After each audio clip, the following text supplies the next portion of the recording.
Out in the dry heart of Wyoming, where the wind eats hope and the land remembers every scar, a broke rancher named Eli Mercer spent his last coins on a dying horse, the kind no one wanted. Folks laughed, called him a fool, but that horse would carry him through fire, storm, and loss, all the way to a dawn where mercy finally found its way home. The wind swept through Redwater Junction, like it carried the laughter of men who'd given up on mercy. Dust lifted off the ground in pale spirals, swirling around the wooden pens where horses were being paraded for the highest bidder. The late summer sun beat down on weather-cracked hats and faces lined by work, whiskey, and time. The smell of sweat, hay, and old leather hung heavy in the air. Eli Mercer stood apart from the crowd, his hands tucked into a torn coat that had seen better winters. He was thin, almost wiry, with a quiet look that made people forget he was there until he spoke. His boots were patched, his hat had lost its shape, and the only thing of worth he owned was the small leather coin pouch in his pocket. Inside were the last few dollars left from selling his late wife's locket. They brought out the horse no one wanted, a frail chestnut, ribs sharp as fence pickets, coat faded to a dull brown gray. Its head hung low and one ear drooped, half torn from some old fight. The auctioneer's voice cracked through the air, calling for bids, but even the most desperate ranch hands shook their heads. "Looks half dead already," someone muttered. "Good for glue, maybe." Eli's gaze locked on the animal. There was something in its eyes, clouded yet searching, like it still wanted to believe there was one decent soul left in the world. He swallowed hard. That look reached into him, down past the years of drought, loss, and the hollow ache that came with living alone in a house where laughter had died. "Who'll give me $5? The auctioneer barked. Silence. A man coughed. Another spat tobacco into the dirt. Eli's voice came out quiet but steady. "2." Laughter erupted around the pen. $2? Hell, that won't even buy its rope, someone shouted. Another called out, "Look there! Redwater's fool found himself a friend." The auctioneer smirked. "Sold then to Mr. Mercer, the fool with $2 and more pity than sense." The gavel slammed down. The crowd cheered, not for Eli, but for the joke. He walked forward, ignoring them, and took the rope from the handler. The horse shied a little, trembling under the heat. Up close, Eli could see the sores along its flanks and the dust crusted in its mane. It smelled of sickness and fear. Still, he reached out and laid a hand on its neck. The skin twitched beneath his palm, but the animal didn't pull away. "Easy now," Eli whispered. "No one's gonna hurt you again." The laughter behind him faded as he led the horse out of the pen. The sound of iron shoes dragging across dirt followed him down the long main street of Redwater Junction.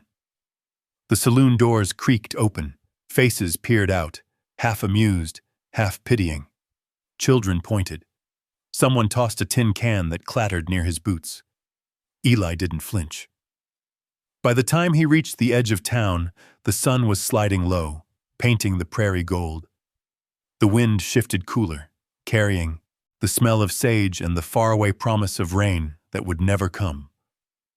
The horse stumbled once, knees buckling, and Eli turned quickly, bracing its weight. The creature was lighter than it should have been, like carrying the ghost of what it used to be. He spoke softly. Words meant more for himself than the animal. Sometimes, a man's last coin ought to buy him hope. The horse's ears flicked, almost as if it understood. They stood there for a long moment, two broken beings in the middle of the Wyoming dust, each the other's last chance.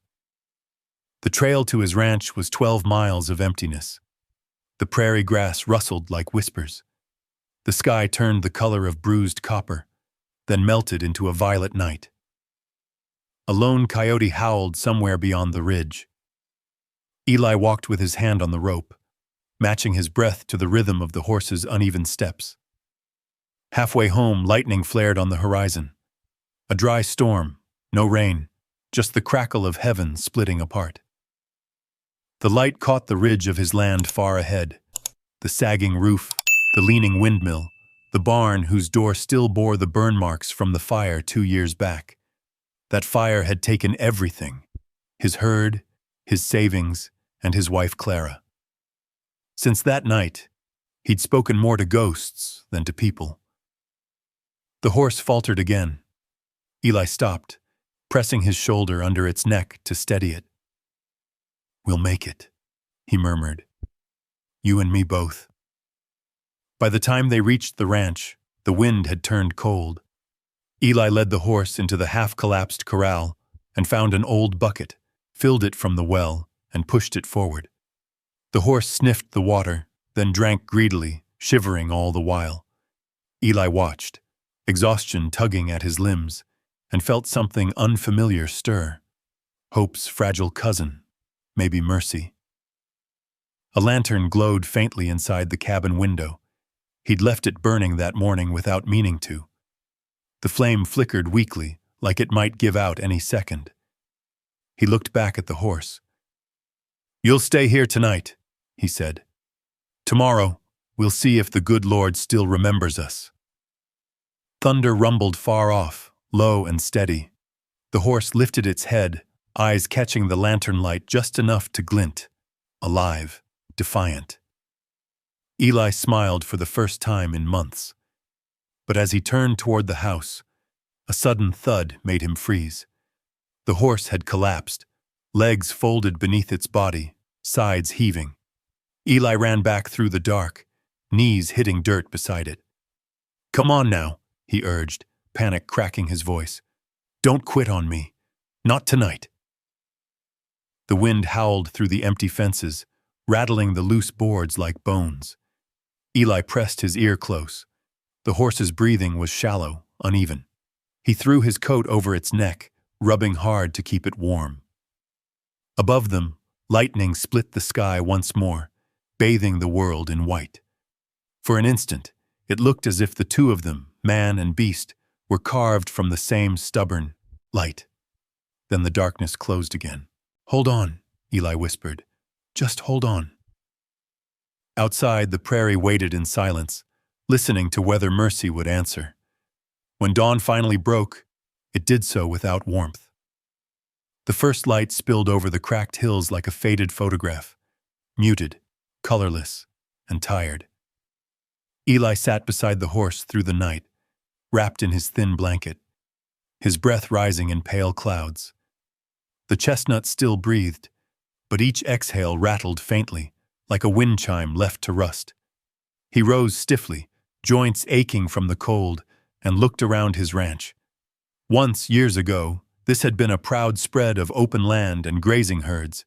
Now it was nothing more than a skeleton of its former self, leaning fences, an empty barn, and a well that coughed more dust than water. The windmill creaked with each slow turn, a lonely reminder that something still moved out here, even when life itself seemed to have stopped. Eli knelt again by the horse and poured what was left of his water bucket into a tin dish. The horse's tongue barely stirred the surface. He rubbed its neck gently, feeling every ridge of bone under his fingers. "You made it through the night," he said softly. "Guess that makes two of us." The horse blinked once, slow and heavy, then let its head fall against the dirt. Eli straightened, glancing toward the cabin. Smoke rose weakly from the chimney. He'd left the fire burning too long. He stepped inside, the door creaking on its hinges. The interior smelled of ash and loneliness. Everything inside had a ghost attached to it. A child's carved wooden toy horse on the shelf, a woman's apron folded over a chair, a tin mug with a faint lipstick stain.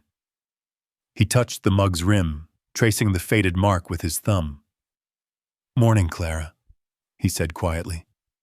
Her name seemed to linger in the room like a sigh. Eli opened the cupboard and found only a handful of oats left, stale and gray. He divided them carefully, half for himself, half for the horse. He chewed slowly at the table, staring through the open door where sunlight poured across the corral. Dust hung in the air like smoke. After breakfast, he carried the remaining oats outside and poured them into a small trough. The horse didn't move. Its chest rose and fell, too slow for comfort. Eli knelt beside it again, pushing a clump of hair out of its eye. "Come on now," he muttered. "You can't quit on me this soon." A crow landed on the fence post, black against the pale sky, watching them both. Eli picked up a loose pebble and tossed it gently. "Go on, get." The crow took off, wings slicing through the quiet. The day stretched long and heavy. Eli spent the hours repairing a broken fence rail, anything to keep his hands from trembling with helplessness. The sun moved west, and shadows from the cottonwoods crawled across the dirt like slow creatures. When he came back to check on the horse, it was standing. Weakly, shakily, but standing. Eli froze mid-step, barely, breathing. The horse's legs trembled, and its eyes darted to him. "Well, look at you," Eli whispered, stepping closer. "Guess you ain't done after all." He reached out a hand, moving slow as the wind. The horse's ears flicked back, uncertain. Then, for the first time, it took one unsteady step forward. Its muzzle brushed against his fingers, a soft, fragile contact that sent a wave of something fierce through his chest. Eli smiled. "You've got some fight left, don't you?" The horse exhaled through its nose, a warm burst of air against his palm, and lowered its head to the trough. It nibbled the oats, hesitant at first, then with hunger. Eli laughed under his breath, a sound rough with disbelief. "That's it," he said. "Eat. You'll need your strength." That night, a cold wind swept down from the north. Eli lit a lantern and sat by the window, mending an old blanket to drape over the animal. Every stitch was slow, careful, each one a small act of defiance against the emptiness that had settled into his life. When the blanket was ready, he went outside, breath frosting in the air. The stars were hard and bright, 1,000 cold eyes watching from above. The horse lay on its side again, but when Eli placed the blanket over it, the creature didn't resist. He brushed its mane once, twice, then lingered there, listening to the soft rhythm of its breathing. "I lost everything I ever loved to fire and greed," he said quietly. "But I won't lose you, not if I can help it." A sound drifted through the night, a far-off engine, the clatter of wagon wheels, and the murmur of men's voices. Eli turned toward the ridge, where faint lights flickered near the mining camp. Langford's men, no doubt, hauling supplies or tearing deeper into the ground. The mining had dried up every creek and stream within 20 miles, leaving ranchers like him choking on dust. He spat into the dirt, jaw tight. "They'll drink the land dry, same as they did my herd," he muttered. The horse stirred, snorting softly, as if it could feel his anger. "Easy, boy," Eli said. "Ain't your fight." Still, he knew it would be. Everything in this country was someone's fight eventually. He stayed with the horse until the moon sank low, the cold biting into his hands. Before he turned in, he looked once more at the animal. "You're a tough one," he murmured. "Reckon we might both make it through another day." Inside, the cabin groaned under the wind. Eli sat on the edge of his bed, staring at the cracked photo frame beside it. The picture was faded almost to nothing, but he could still make out Clara's smile, the tilt of her head, and the small boy on her lap. The sight carved something sharp into his chest. He turned the frame face down. When he finally lay back, he listened to the sounds outside, the restless wind, the old windmill's slow creak, and the faint shuffle of hooves in the corral. Somewhere deep in the song, "Night," the horse whinnied, soft and uncertain, like it had dreamed of a place it once belonged. Eli smiled in the dark. "You and me both," he whispered. As sleep took him, he didn't notice the figure standing far off at the ridge. A man on horseback, his coat flapping in the wind, watching the flicker of Eli's lantern like a predator studying its prey. The man turned his horse and disappeared into the shadows, heading back toward the mining camp. By sunrise, the frost had settled thick over Redwater Ridge, turning every blade of grass into glass. Eli woke to the creak of his cabin door, his joints stiff and his mind heavy with the same old questions. Why he kept holding on, why he'd spent his last dollar on a dying horse, and whether mercy was worth this kind of loneliness. He brewed weak coffee on the stove, its bitter smell filling the small room. When he stepped outside, the air hit like a knife. His breath came out in clouds, and his boots crunched over frozen dirt. The horse, that fragile soul he'd rescued, stood trembling under the patched blanket he'd left. Eli's heart sank at the sight of the animal's ribs pushing against the cloth. But there was life in those eyes now. Not much, but enough to make him believe the fight wasn't over. He filled a pail with water, carried it over, and set it down gently.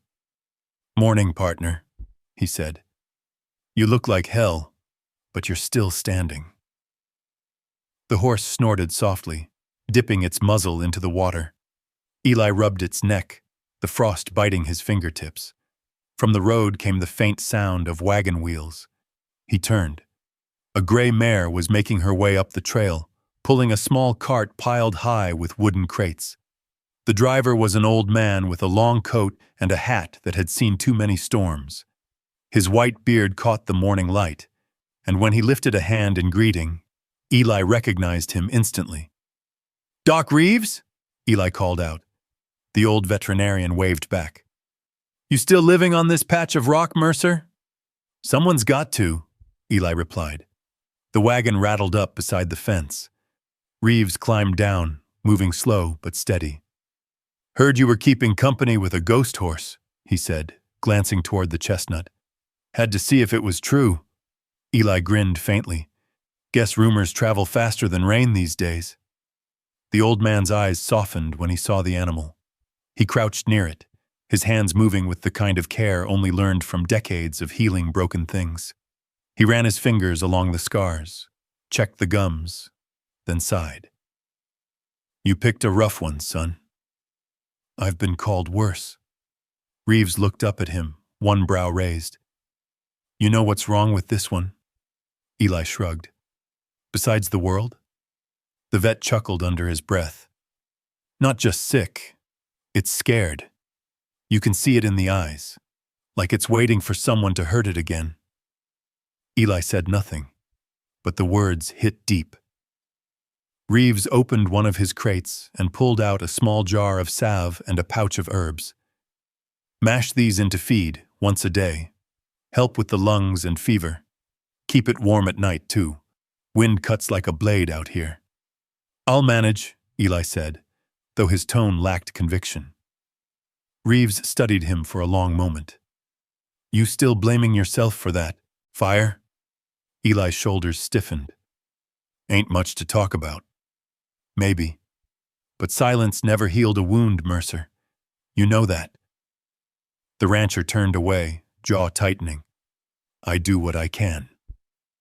Reeves stood, brushing frost from his knees. "You do more than most. This horse, it ain't luck you found it.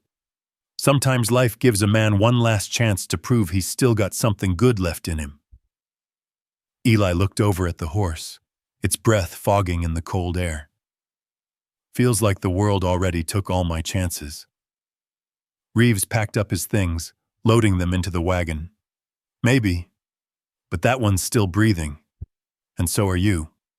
That's a start." Before leaving, he reached into his coat and handed Eli a small metal flask. "For the cold," he said with a wink, "and for when you start feeling sorry for yourself. One sip, not two." Eli chuckled. "You always were the preacher type, Doc." Reeves climbed onto the wagon, the reins creaking as he turned his mare toward the road. "Preaching's cheaper than medicine," he called back. "And sometimes it lasts longer." Eli watched him disappear down the trail, the sound of wheels fading into the wind.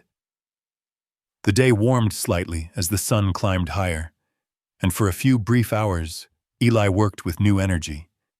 He patched holes in the barn wall, mixed the herbs, and watched the horse chew slowly, half asleep but alive.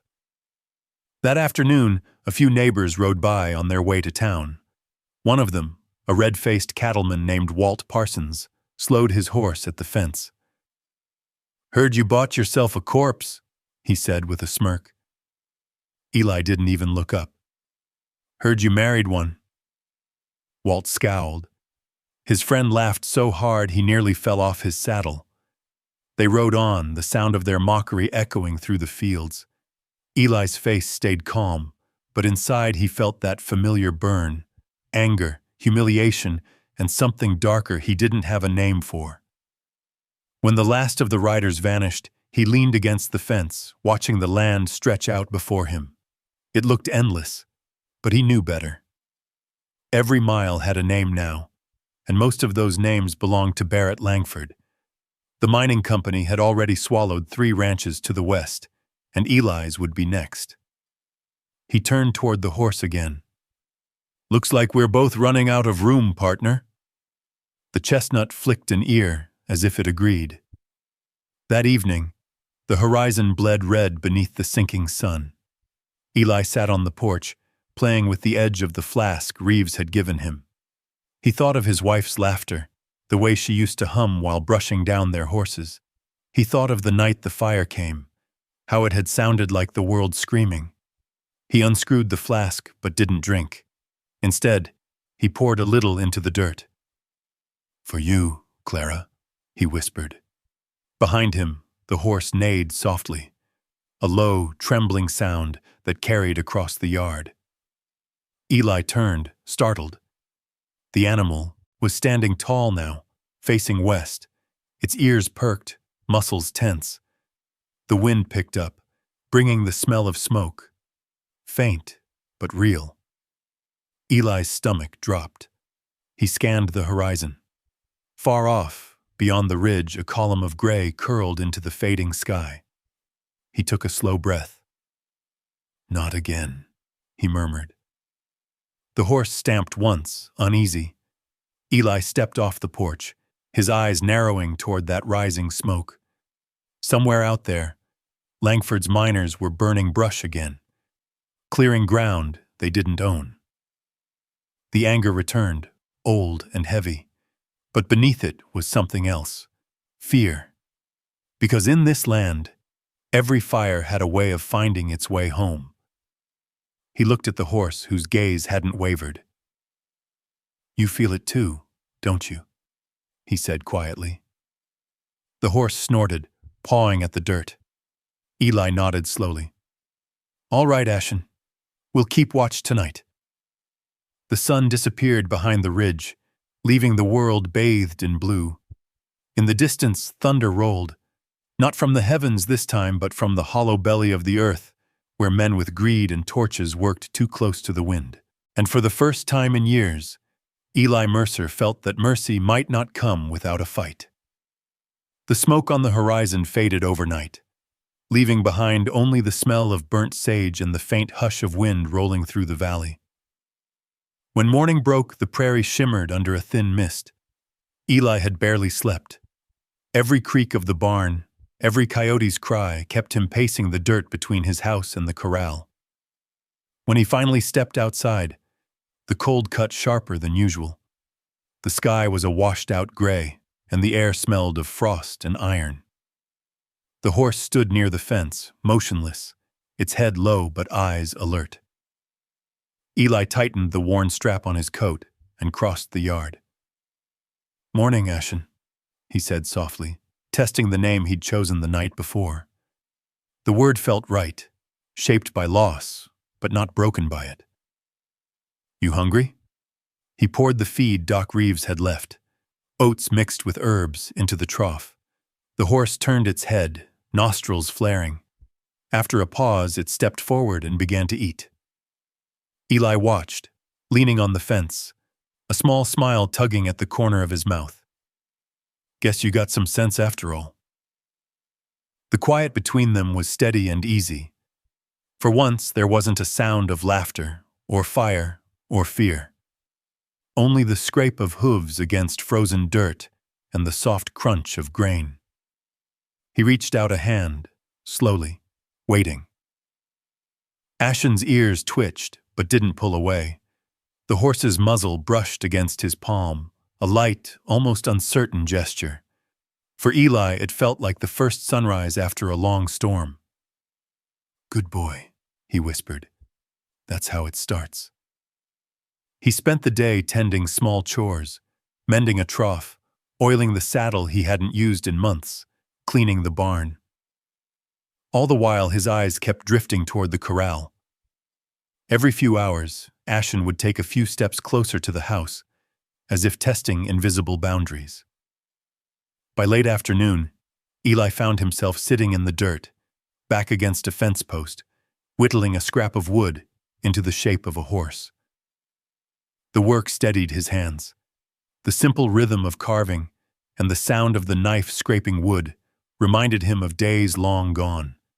Clara humming in the kitchen, his boy chasing chickens out back. The memories came slow, like the ache of an old wound that still remembered rain. He looked up and found Ashen standing only a few feet away. "Well now," Eli murmured.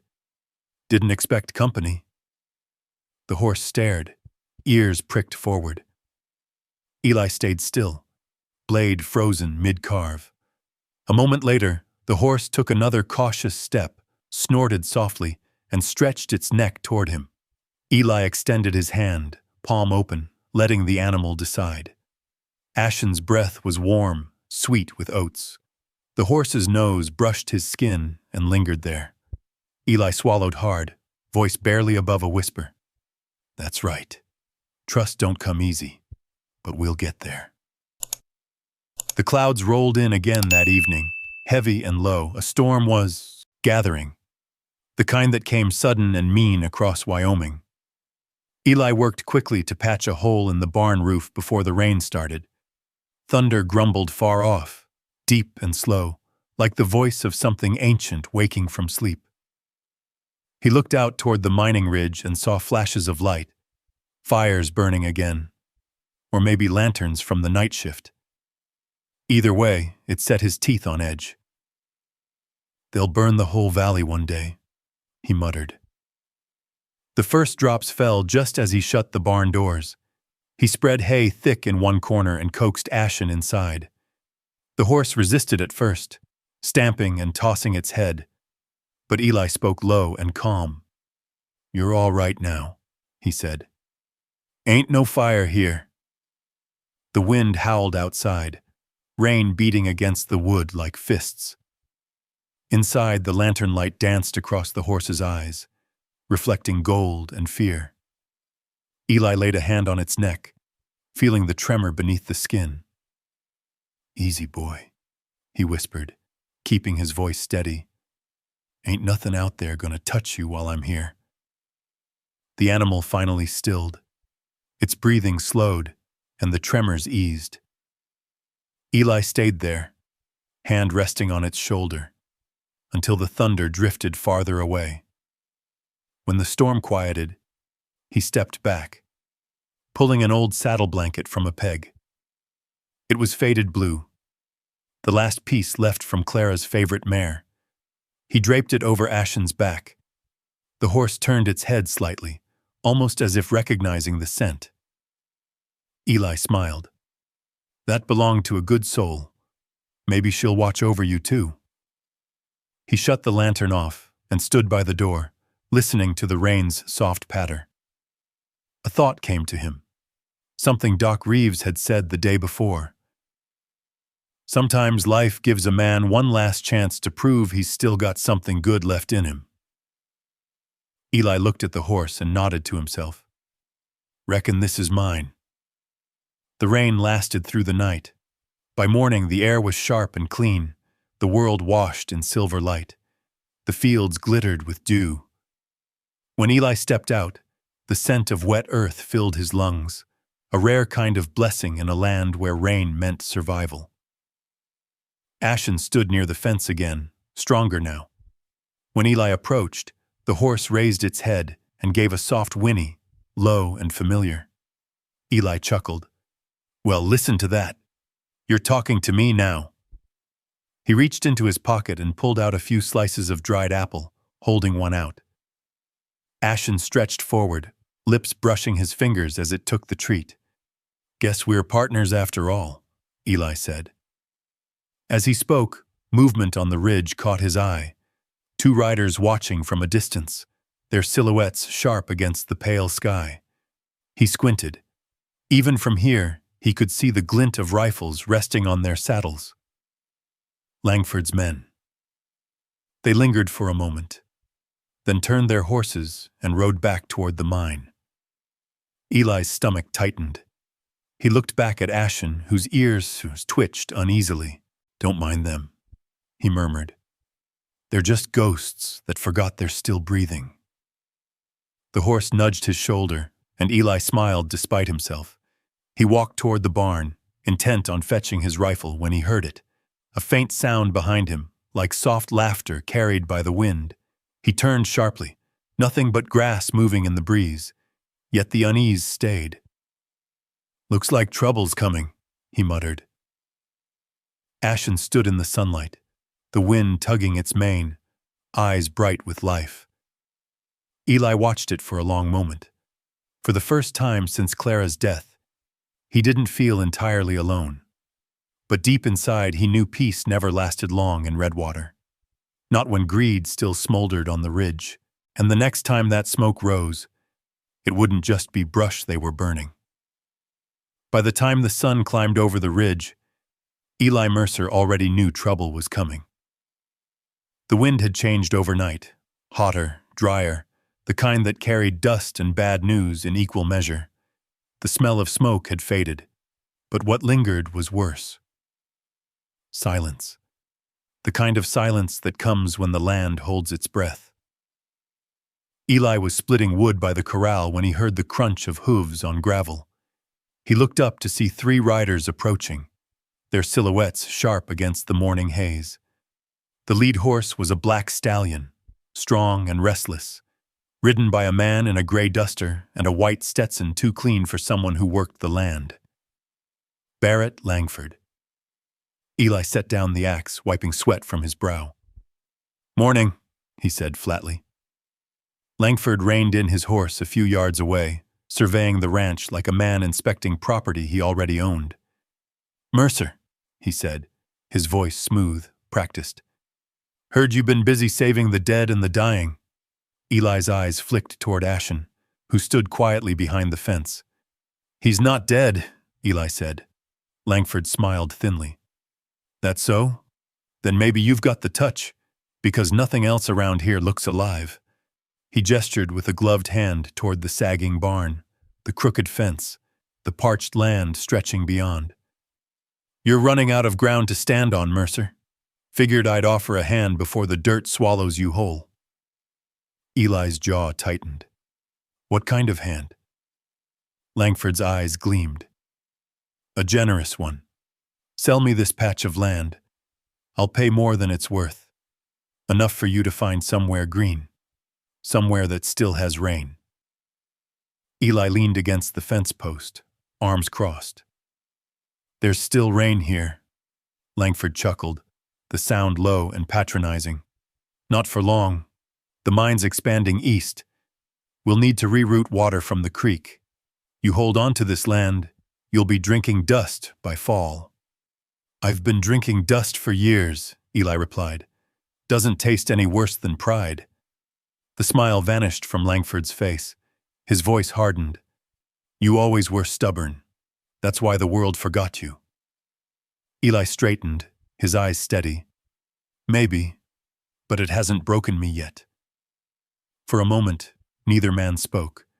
The wind whistled through the dry grass, carrying the faint creak of the windmill. Then Langford tugged on his reins, his horse shifting impatiently. "Think it over," he said. "I won't make the offer twice." He turned the stallion, spurs glinting in the sun, As he rode off, he added over his shoulder, "Next time we talk, I won't come so friendly." The two men behind him lingered a beat longer. One of them, a broad man with a scar down his cheek, spat in the dirt near Eli's boots before following. Eli watched them disappear over the ridge, dust trailing behind like smoke. He waited until the sound of hooves faded before exhaling.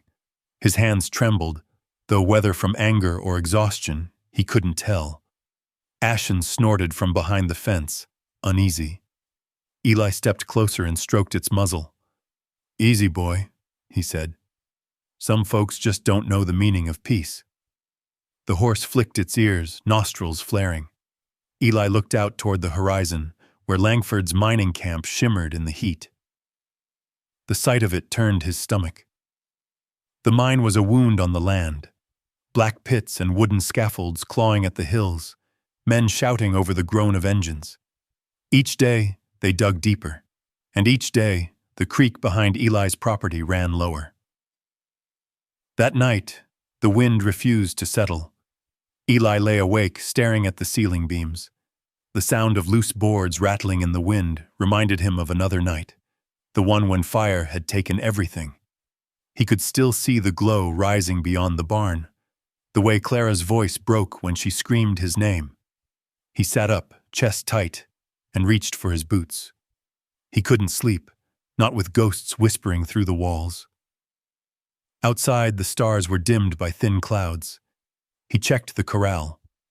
Ashen was pacing, restless, eyes reflecting the lantern light like coals. "What's got into you?" Eli murmured. The horse stopped and stared toward the ridge, ears pointed forward.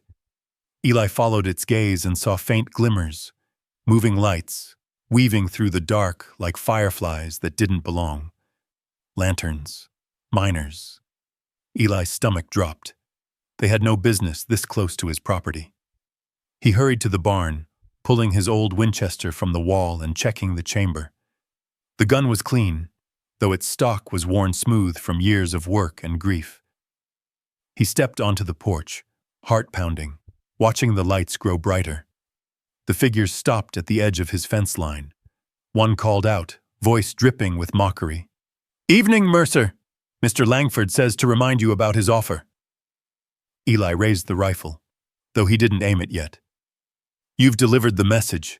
Now get." "Or what?" The man laughed. "You'll shoot? Don't think the sheriff'll side with a washed-up rancher." Eli's finger hovered on the trigger. "You got one chance to ride off." A tense silence fell. Then the men turned their horses, laughing as they retreated toward the hills. One shouted back, "Don't sleep too heavy, Mercer. Might wake up without that horse of yours." Eli stood there long after they were gone, the rifle trembling in his hands. The wind howled through the canyons, carrying their laughter into the dark. When he finally lowered the gun, his knuckles were white. He turned to Ashen, who was still watching him from the corral, muscles tense. "Guess we're in it now," Eli whispered. "Just you and me."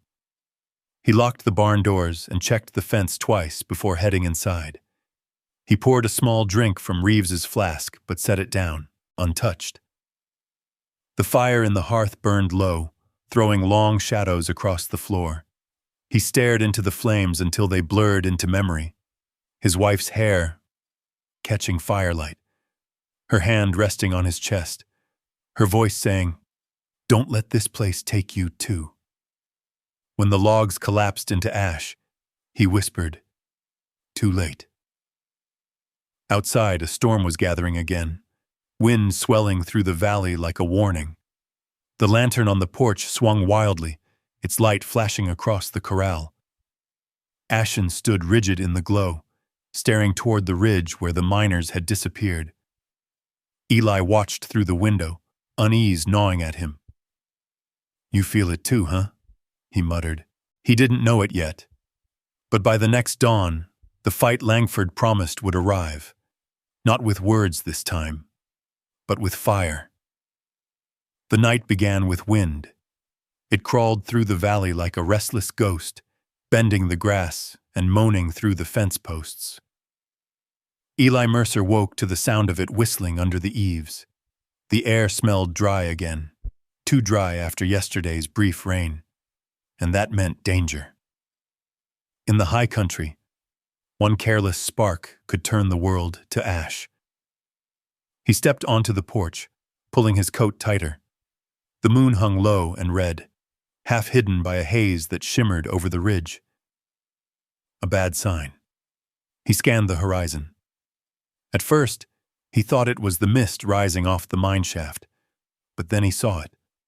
A dull orange flicker along the hill's edge. Fire. Damn it!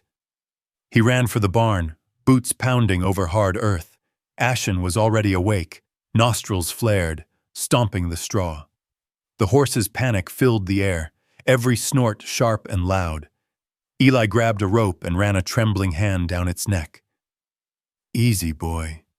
Easy. The animal shuddered, eyes wide. Eli could see the reflection of the flames already licking across the far ridge. The smell hit next, bitter, heavy smoke rolling downhill. Somewhere up there, the miners had been burning brush again, maybe to clear new ground, and now it had jumped the ridge. He opened the stall door and led Ashen out into the open. The wind whipped sparks ahead of the blaze, scattering tiny embers that glowed against the dark. He coughed, covering his mouth with his sleeve. "Come on," he shouted. "We're not losing this place again." He untied the old water pump handle and dragged the hose toward the side of the barn, spraying down the walls.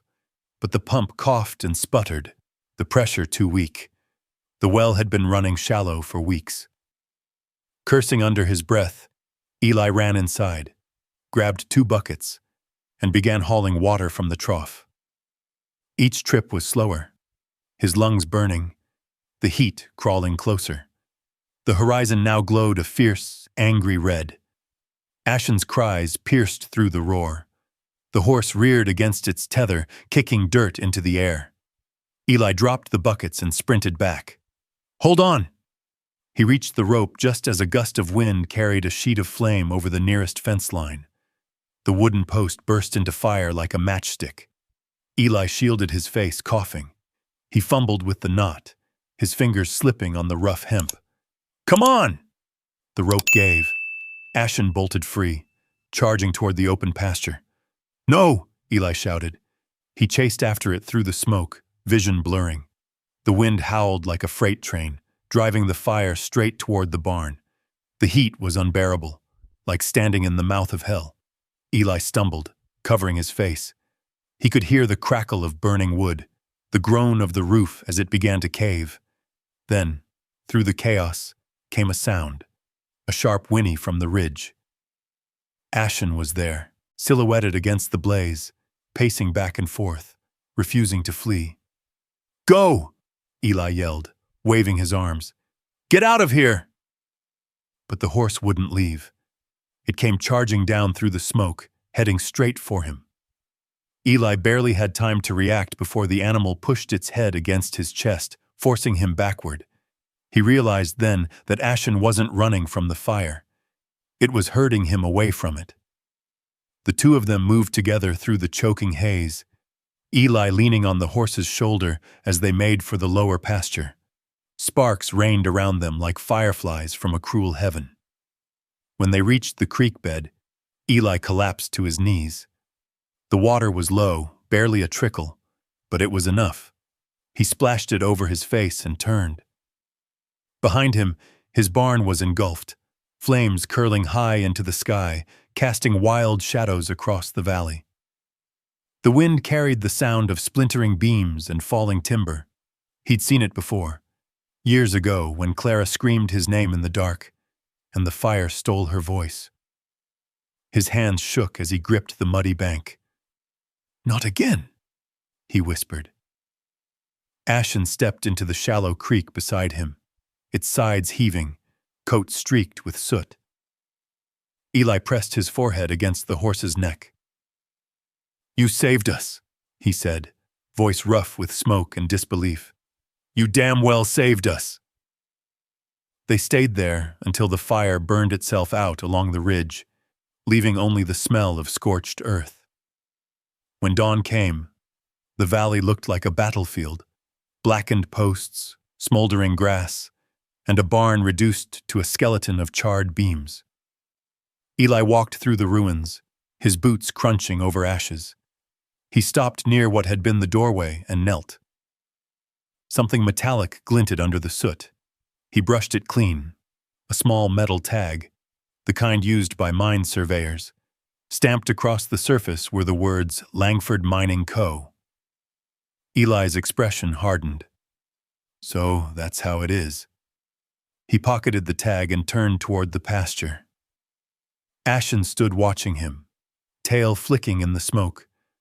The horse's eyes were tired but bright, full of a strange, knowing calm. "You saw it too," Eli said. "They did this." The wind shifted, carrying the faint echo of hammering from the mining camp. Men already back at work, digging deeper into what they'd burned. Eli clenched his fists. "They think they can take everything." Ashen stepped closer, resting its head against his shoulder. For a long time they stood there, silent in the morning light. The world was gray and broken, but neither of them moved. Finally, Eli spoke. "We rebuild. You hear me? They'll try to bury us, but we'll stand tall again." He began clearing the rubble that afternoon, working until his muscles screamed. Each board he tossed aside, each nail he pried free, felt like defiance. Ashen followed him everywhere, never straying far, as if guarding what little was left. When night fell, Eli sat by the toll, well with the tag in his hand, staring at the letters. The moon rose pale above the ridge, glinting off the metal. "You started a fire you can't control, Langford," he muttered. "And next time, I'll be ready." In the distance, lightning flashed across the horizon, silent, distant, but full of promise. The kind of storm that could wash the land clean. Eli lifted his gaze toward it, his jaw set. "Let it come," he whispered. "We've already walked through worse." Behind him, Ashen neighed softly, the sound carrying through the valley like an oath neither of them could take back. That night, the wind went still, the kind of still that makes a man's heartbeat sound louder than thunder. The fire was out, the barn gone, and the valley smelled of smoke and loss. But for the first time since the blaze began, Eli Mercer wasn't moving. He sat beside the well, shoulders hunched, staring into the darkness that had swallowed his world. Ashen stood a few paces away, half lit by moonlight, steam rising from its coat.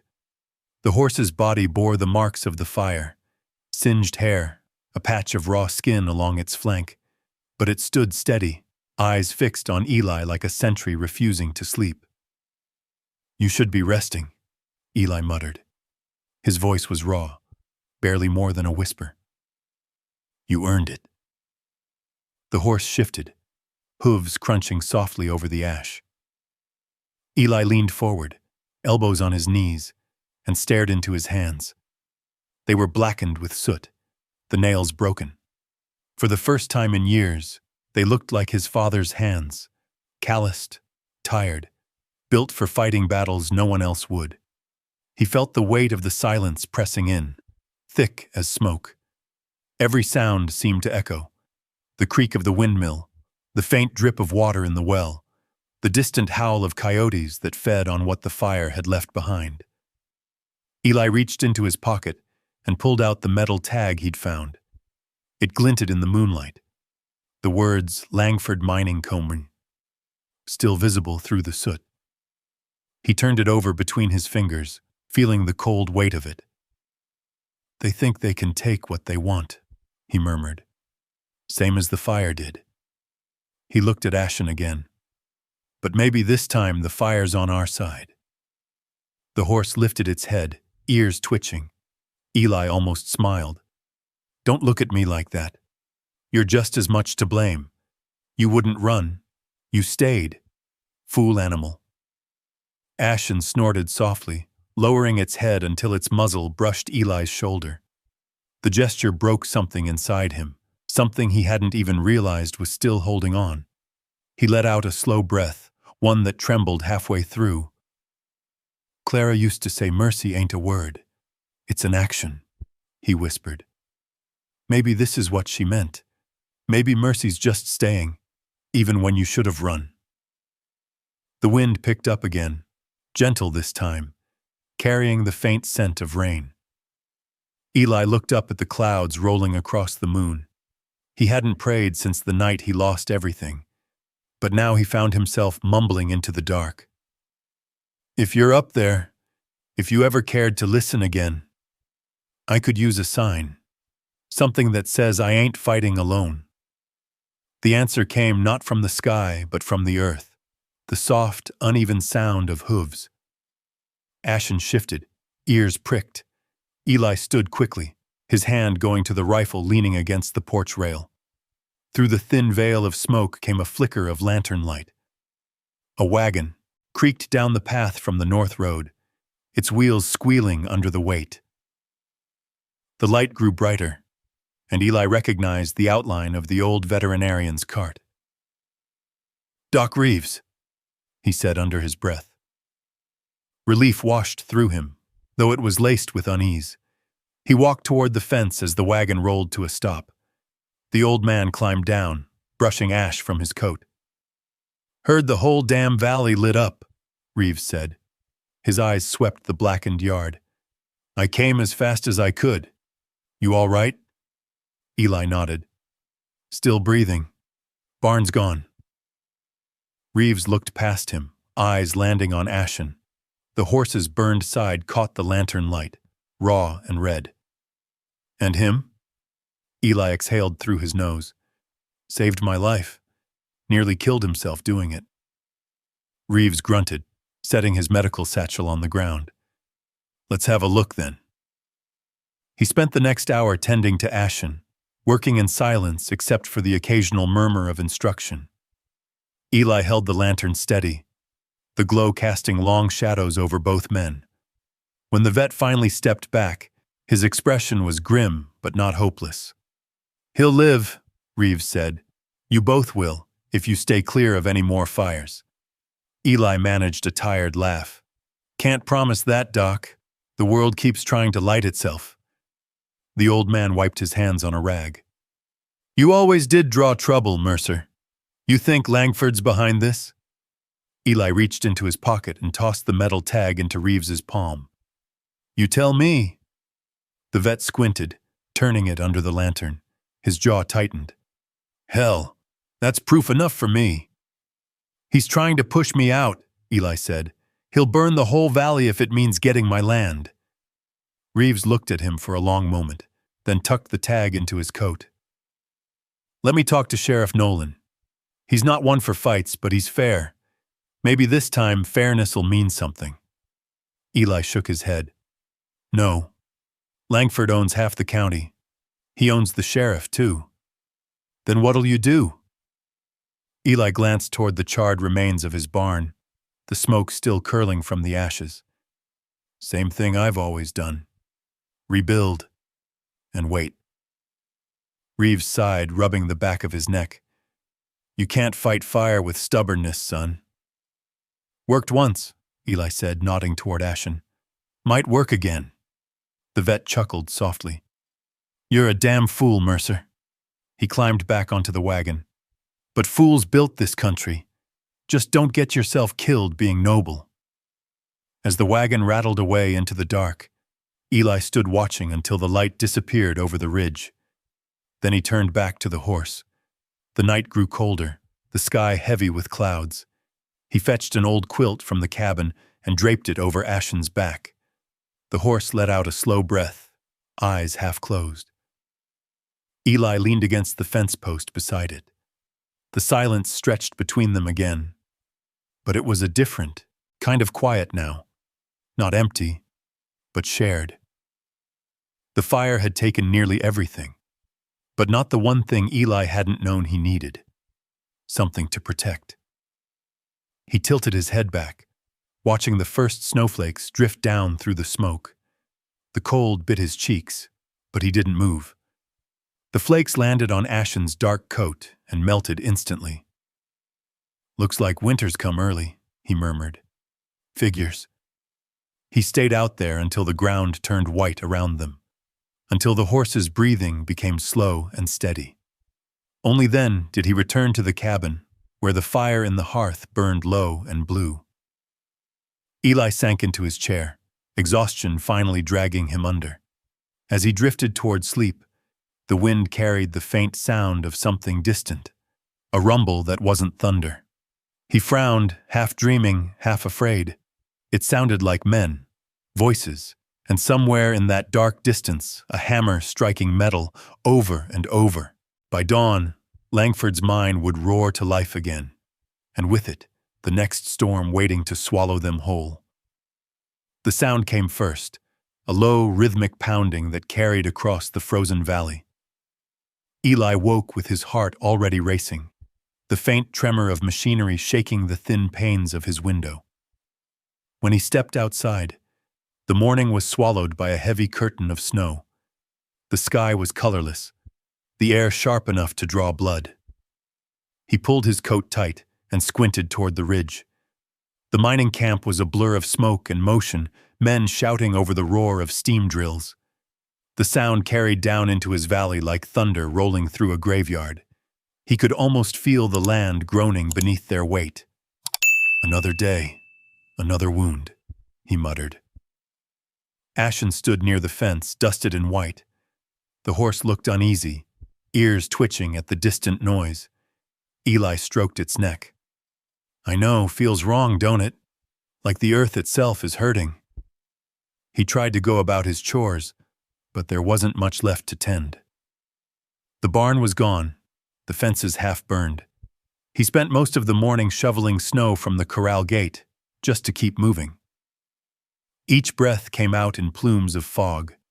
Each movement felt slower, heavier. By noon, the wind picked up again, an icy whisper crawling down from the mountains. The world turned white. Eli could barely see 10 feet in front of him. He led Ashen into the makeshift shelter beside the cabin, covering its back with a canvas sheet. The horse whinnied softly, restless. "Stay put," Eli said. "This'll pass soon enough." But it didn't. The storm worsened, swallowing the ranch in a swirl of snow. The wind screamed through the cracks in the cabin walls. Eli sat by the fire, listening to the storm batter the roof, the howl of winter sounding too much like pain. Somewhere deep in the whiteout, something struck, a sharp noise like wood splintering. Eli froze. Then he heard it again, a low, frightened cry. Ashen. He grabbed his coat and rifle and pushed the door open. The wind hit him full force, blinding him. The cold tore at his lungs. "Ashen!" he shouted. But the storm stole the sound from his throat. He stumbled toward the corral, half guided by memory, half by instinct. When he reached the shelter, it was empty. The rope had snapped, frayed clean through. He followed the tracks, already half covered by drifting snow. "Ashen!" He moved deeper into the white, boots crunching over frozen ground. The snow clawed at his face, the cold biting through every layer of cloth. His breath grew ragged, but he didn't stop. The horse had been his only light in months of darkness. He wouldn't lose it. Not to Langford. Not to the storm. Not again. Minutes turned to hours. The world was nothing but white and wind. The footprints vanished. He could barely see his own hands. Just when his legs began to fail, a faint sound reached him. A distant whinny, muffled but clear. He turned toward it, stumbling forward.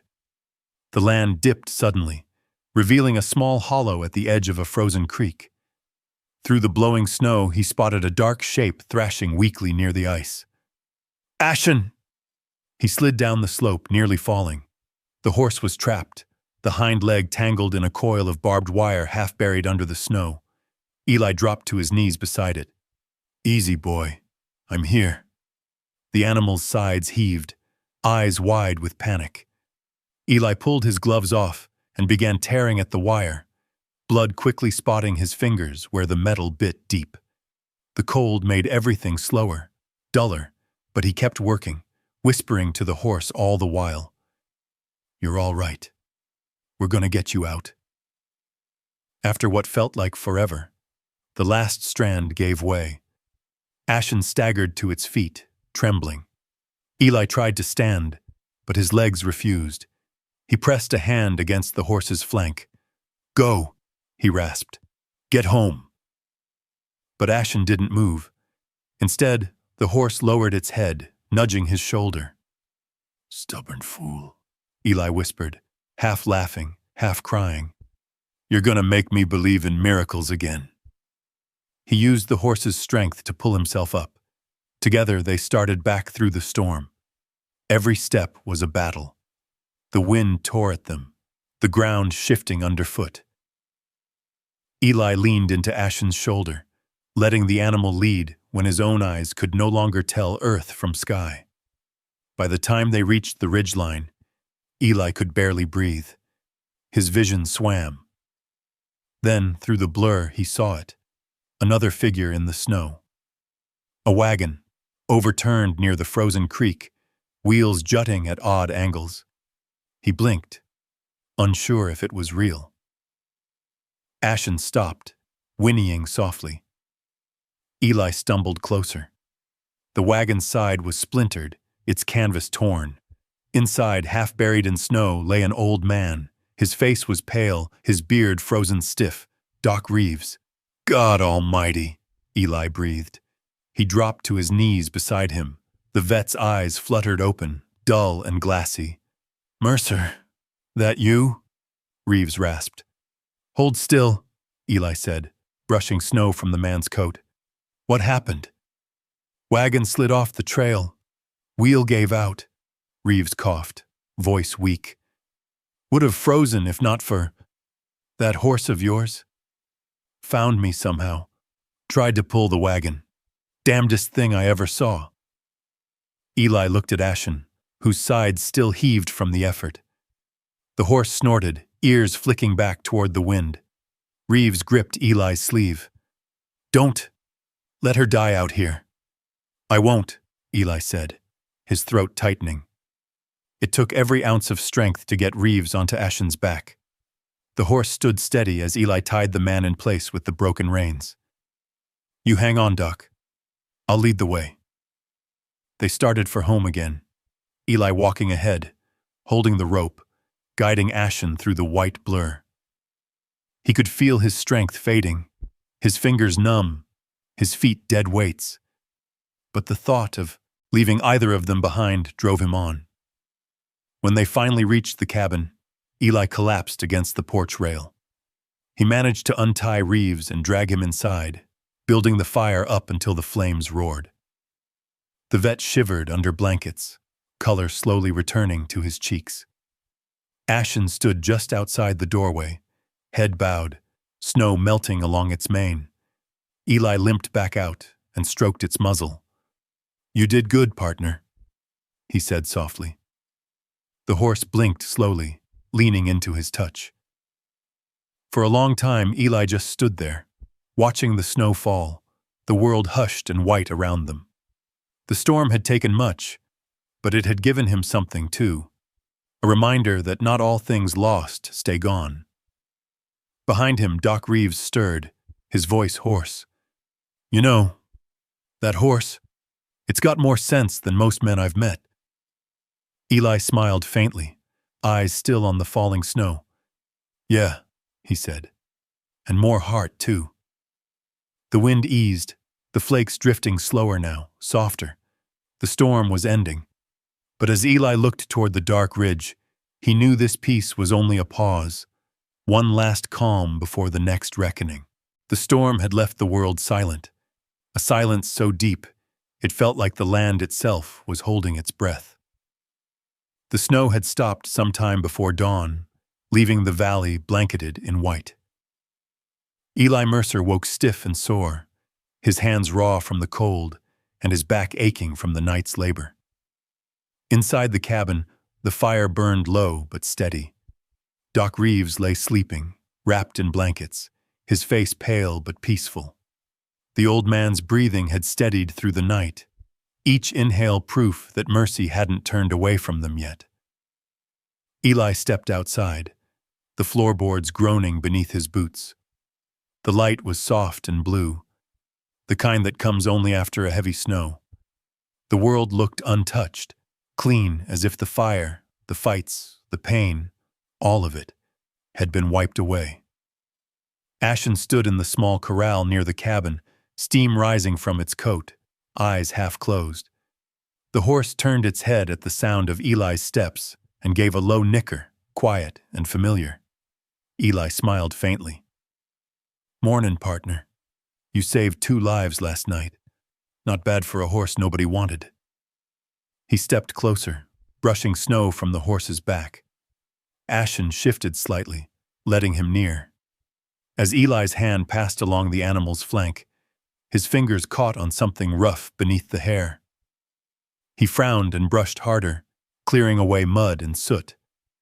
There, faintly visible beneath the grime and the scars, was a mark burned into the hide, an old, half-faded brand.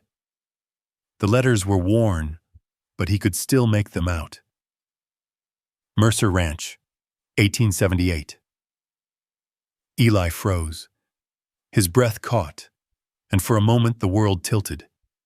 He rubbed the mark again, disbelief washing over him. There was no mistaking it. It was his brand, his family's. He staggered back a step, staring at Ashen as if seeing the horse for the first time. "No," he whispered. "That can't be." Ashen shifted uneasily, sensing the sudden change in him. Eli's heart pounded in his chest. That brand. It hadn't been used in over 5 years, not since the night the fire took everything. Every horse on his ranch, every last one, had perished in those flames. Or so he thought. He pressed a hand to his temple, the memory cutting sharp through the haze of time. The crack of wood splitting, Clara's voice shouting his name. The frantic screams of horses trapped in the barn. He remembered grabbing the last of them, his wife's mare, a pale chestnut she'd raised from a foal, trying to lead her out through the flames. But the roof had collapsed. He'd been thrown clear. He never saw the horse again. Until now. He took a trembling breath. "Clara's mare," he said aloud, the words breaking in his throat. "You're her mare." Ashen lifted its head, ears flicking forward, as if it understood. The air between them seemed to hum with something ancient and unspoken. Eli reached out a shaking hand, resting it against the horse's neck. "You came back," he whispered. "All this time, you found your way home." His voice cracked, and for a moment, the hardness that had built inside him all these years simply shattered. He leaned his forehead against the horse's shoulder, eyes burning. The cold didn't matter. The pain didn't matter. All he could feel was the rush of memory and the quiet warmth of something like forgiveness. Behind him, the cabin door creaked. "You all right out there?" Doc Reeves called, his voice hoarse but steady. Eli wiped his face quickly and turned. "Yeah," he said. "Yeah, Doc. I'm fine." The old man stepped outside, pulling the blanket tighter around his shoulders. His eyes followed Eli's gaze to the brand on Ashen's flank. He squinted, then let out a low whistle.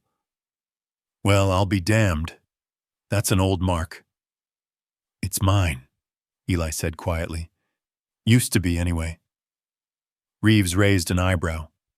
"Then that horse—" "She belonged to Clara," Eli finished. His voice came out softer than a breath. "I thought she died in the fire."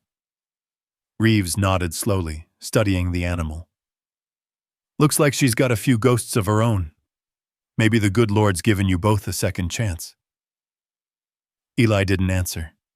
He just kept staring at the brand, his thoughts spinning like the snow drifting off the roof. All this time he'd thought he was rescuing a lost creature, but maybe it had been the other way around. By mid-afternoon, Reeves was strong enough to sit by the fire. Eli poured them both coffee, the kind so bitter it could wake the dead. They drank in silence for a while, each man lost in thought. "You gonna tell the sheriff about Langford's tag?" Reeves asked at last. Eli shook his head. "Won't do no good. He'll just say I set the fire myself." Reeves grunted. "Then what? You gonna let that bastard get away with it?" Eli stared into the flames. "No, but I'm not going after him with a rifle either. Not yet." The vet leaned forward, eyes narrowing. "Then what's your plan, Mercer?" Eli looked toward the window. Outside, ashen grazed quietly near the fence, the snow still falling soft and steady. "First, I fix what's left. Then I find proof. Langford started this war. He can end it in front of the whole damn town." Reeves nodded, though he didn't look convinced. "You're a stubborn man." Eli smiled faintly. "Takes one to know one." As the old man settled back into his chair, Eli stepped outside once more. The sun was sinking, the horizon painted gold against the endless white. He walked to the fence and rested his arms on the rail, watching Ashen move through the snow like a living memory. He could almost hear Clara's voice again, her laughter carried on the wind, soft and distant. She used to say horses could remember love better than people could. Maybe she was right. Eli closed his eyes, breathing in the cold air, letting the past settle around him like a blanket. For the first time since the fire, he didn't feel hollow, but peace in Redwater never lasted. Far up on the ridge, a flicker of movement caught his eye. 2 riders, dark against the dying light. They paused at the edge of the valley, watching. Even from a distance, Eli could see the glint of metal where their rifles caught the sun. He exhaled slowly, every muscle tensing. "So it begins again," he murmured. Ashen lifted its head, ears pointed toward the ridge. The horse snorted, pawing the snow. Eli's hand drifted toward the old rifle leaning by the porch. His voice dropped to a whisper. "Stay close, girl. Looks like the past ain't done with us yet."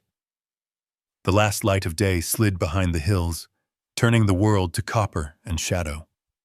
The 2 riders on the ridge stayed motionless for a long moment, silhouettes against the bleeding sky. Then one lifted an arm, pointing toward Eli's ranch. The other kicked his horse forward. Eli didn't move. He watched them descend, the crunch of hooves faint beneath the wind. He knew better than to run. Men like Langford's didn't ride this far out for a friendly talk. They came to make a point. By the time the riders reached his fence line, the snow had begun to fall again, soft flakes that clung to the brim of their hats and the barrels of their rifles. Eli stood waiting, the rifle resting easy in his hands, but not raised. The lead rider, a tall man with a scar through his eyebrow, reined his horse to a stop. "Evening, Mercer," he drawled. "Fine night to settle things, wouldn't you say?" Eli said nothing. The man smiled thinly. "Mr. Langford sent us to finish what you started."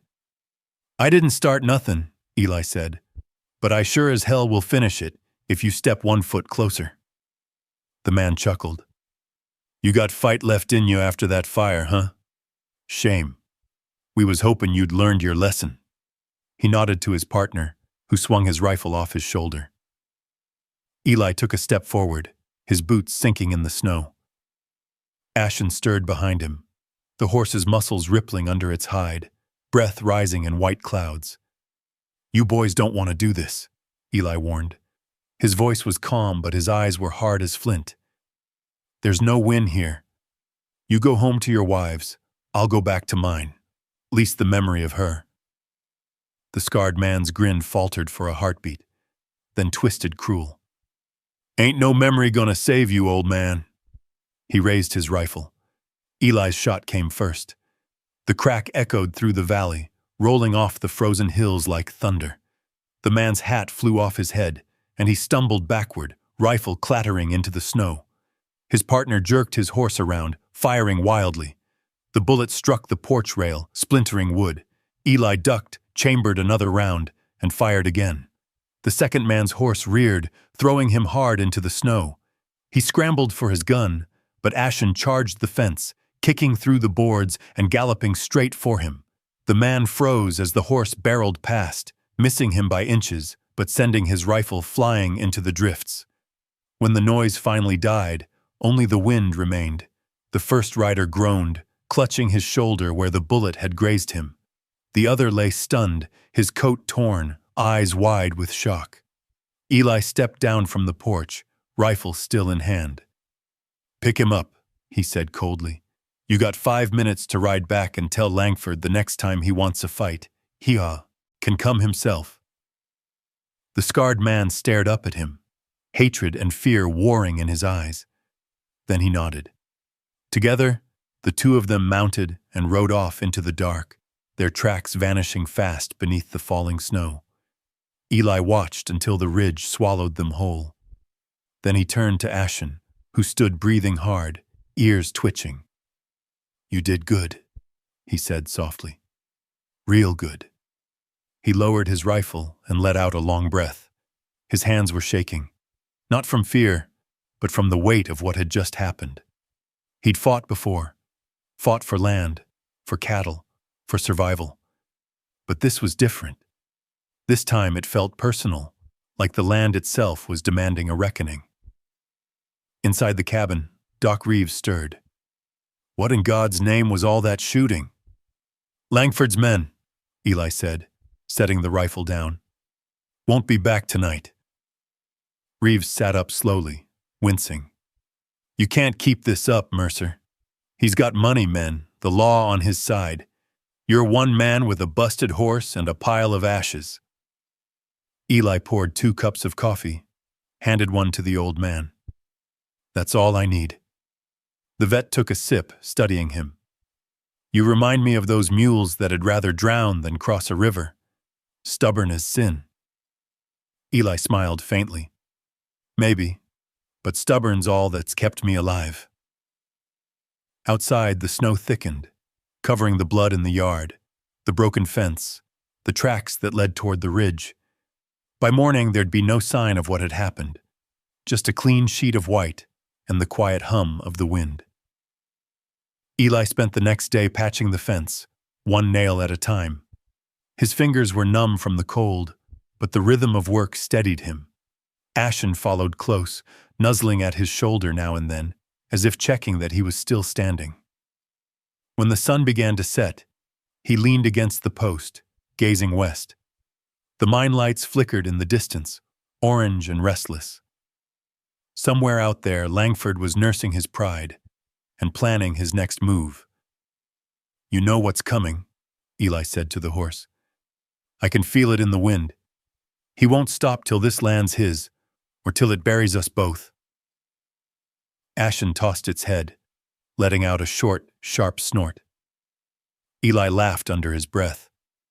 "Didn't think I'd ever find someone who agreed with me." That night, the temperature dropped fast. The moon hung cold and white over the valley. Eli couldn't sleep. He sat by the window, watching the snow drift against the glass, the shadows shifting across the floor. Somewhere out there, Langford was preparing his next play, and Eli knew this time it wouldn't just be threats. It would be war. He glanced toward the corral, where Ashen stood still as stone, head lifted toward the ridge as if listening to something unseen. "You feel it too, don't you?" Eli whispered. "The end of peace." The horse didn't move, didn't even blink. It just kept staring into the dark. Then, faint and distant, came a "chow" sound, a single gunshot echoing off the hills. Not near, but close enough to raise the hair on Eli's neck. He set his mug down, heart heavy. Whatever came next, He knew it would burn hotter than any fire Langford had ever set. And this time, Eli wouldn't be running from the flames. The sun rose slow and cold over Redwater Valley, casting a dull gold light across the snow-choked ground. The mine on the ridge had gone quiet sometime before dawn. Even the distant clatter of drills had stopped. Eli stood on his porch, Winchester in hand, the barrel catching the first pale shimmer of morning. His breath came out in short, steady clouds. He had spent the night waiting, rifle across his knees, eyes fixed on the ridge where Langford's men had disappeared. The silence that followed the gunshot hours earlier had been the worst of it. A man could brace himself for noise, for thunder, for the roar of battle, but silence could unravel the strongest heart. Ashen shifted near the fence, restless, ears pricked toward the hills. The horse had hardly slept either. Its coat gleamed faintly in the half-light, chest still scarred from the fire. Every movement spoke of endurance, of stubborn life. Eli poured water into a bucket, the sound echoing in the stillness. "You and me," he muttered, always waiting on the next fight. The valley gave no answer, only the whisper of snow sliding off the roof. He set the rifle aside and went to check the feed store, half empty now, but enough to keep them alive another week. He tried to focus on the chores, the small, steady things that had always kept his mind from breaking. But today, the air felt too heavy, the quiet too perfect. It was past noon when the world finally moved again. The crunch of boots in snow, slow, deliberate. Eli turned from the barn door, heart pounding. A single figure approached through the glare of the sun, Barrett Langford himself, wrapped in a long black coat, his hat pulled low. Behind him trailed a single rider, carrying a white flag of truce. Eli's gut twisted. "You've got nerve showing your face here." Langford stopped just short of the fence. His expression was unreadable. Even his usual arrogance seemed dulled. "I came to end this, Mercer." Eli crossed his arms. "You could have ended it the day you set my barn on fire." "I didn't order that." Langford's voice was rough, tired. "Men act stupid when they drink and think they're doing you a favor. They're both dead now." Eli studied him, searching for the lie. "You expect me to believe that?" "I don't expect you to believe anything." Langford's gaze drifted to the ruins of the barn, the black skeleton half buried in snow. "I just came to see the man who still won't sell me the one piece of land, keeping my mind from flooding." Eli laughed bitterly. "There it is, the truth. This ain't peace you're offering, it's business." Langford didn't deny it. "Business is what keeps men alive out here." Eli's smile faded. "Funny. Seems to be what's killing them too." The two men stood in silence, the wind tugging at their coats. Ashen stamped the ground, sensing the tension. Langford's companion shifted uneasily in the saddle. "Mr. Langford, maybe we should—" "Stay where you are," Langford snapped. His eyes returned to Eli. "You're a fool, Mercer. This land is dying. When the thaw comes, the creek will shift west, and you'll be left with nothing but sand.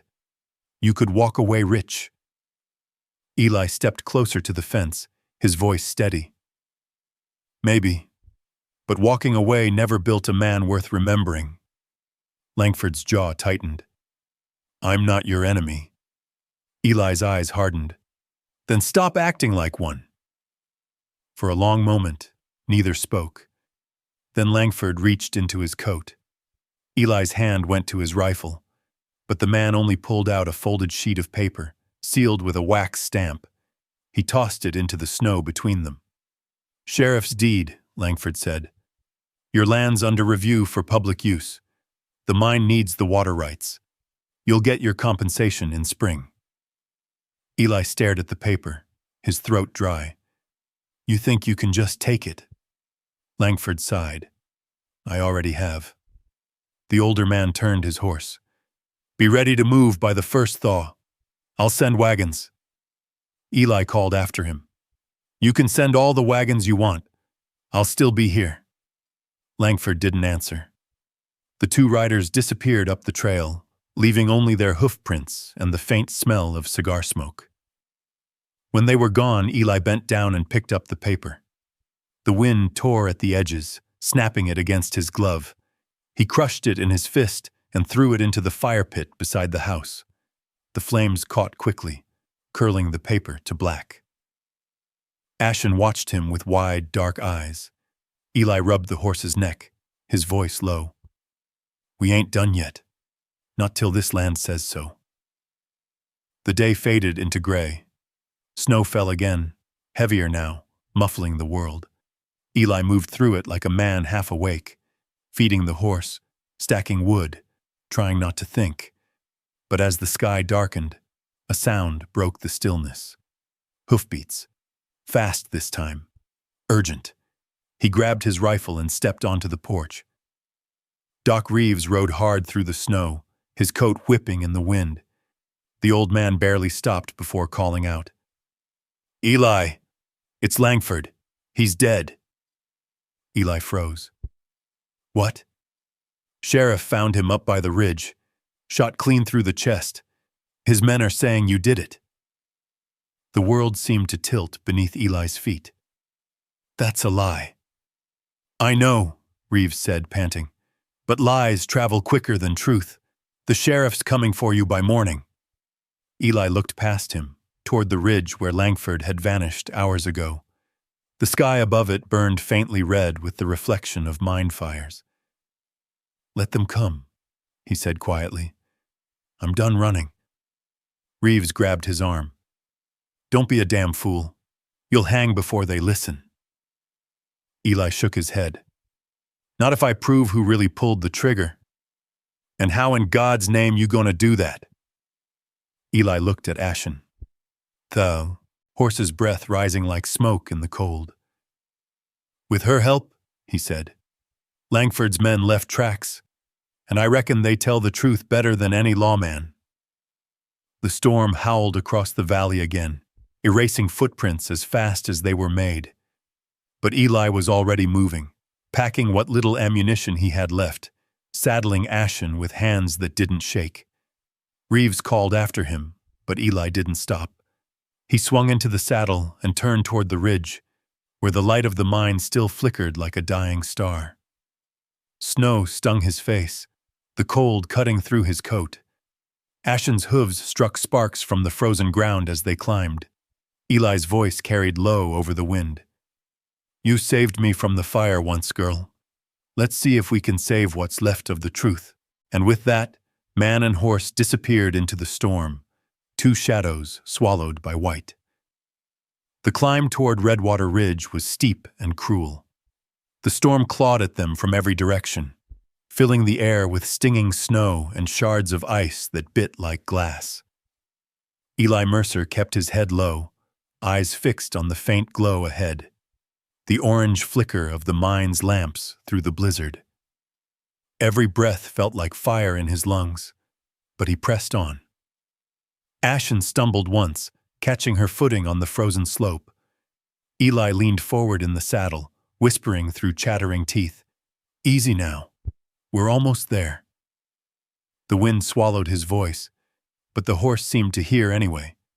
Together they pushed through the white, step after grueling step. By the time they reached the ridge, dawn was just a promise behind the clouds. The storm broke for a heartbeat, and Eli could see the mine below. Silent now, smoke rising lazy from its stacks. Lanterns swung in the wind near the foreman's shack, and a cluster of figures stood huddled around something dark in the snow. Langford's body. Eli's jaw clenched. He guided Ashen closer, stopping a few yards away. The men turned at the sound of hooves, hands drifting toward their guns. "Hold it right there," one shouted. "Sheriff's on his way. You best come quiet, Mercer." Eli dismounted slowly, both hands raised. "I didn't kill him. Save it for the judge." "Where's the rifle that did it?" Eli asked, voice low. "You find it near him?" The men exchanged uncertain looks. Ain't our job to find guns. He's dead, that's enough. Eli took a step forward. Then you don't care who really pulled the trigger, do you? A voice cut through the wind from the ridge above. He's right. Eli turned. Sheriff Nolan rode down the slope, his coat flapping behind him, his face set like stone. We care, Mercer. Now you best explain why your footprints lead from your place straight up here. Because I came to prove I didn't do it, Eli said, and because whoever did is standing right here among you. A murmur ran through the miners. Nolan dismounted, stepping closer to the body. Langford's dead clean through the chest. Bullet came from the ridge yonder, not your valley. That true? Eli nodded toward the line of tracks half buried in snow. See for yourself. Those prints ain't mine or Ashen's. Whoever made 'em came from the west side, Langford's own camp. The sheriff crouched, brushing snow aside. The men leaned in, uneasy. He's right, Nolan said finally. Boots too small for Mercer's size. And look here. 2 sets, one following the other. Eli's eyes narrowed. Hired hands turning on their boss, maybe? Someone tired of digging his gold while starving on scraps. A younger miner near the back shifted nervously. That's a damn lie, he muttered. Eli's gaze found him. Then why are your boots matching those prints, son? The crowd turned. The man's face went white. I didn't mean to. He was gonna cut our pay again. Said we'd work Sundays or we're out. I just wanted to scare him. The sheriff grabbed him before he could bolt. The confession tumbled out between sobs and curses, swallowed by the howling wind. Eli watched in silence. When it was done, Nolan hauled the man toward his horse. You got your truth, Mercer. Now get on home before this storm finishes the job that fire started. Eli nodded once. Fair enough. He turned to mount Ashen, but the horse wasn't moving. Its sides heaved, nostrils flaring, eyes wide with fear. The long climb, the cold, the fight. It had been too much. Ashen? Eli whispered, stepping close. Hey, look at me.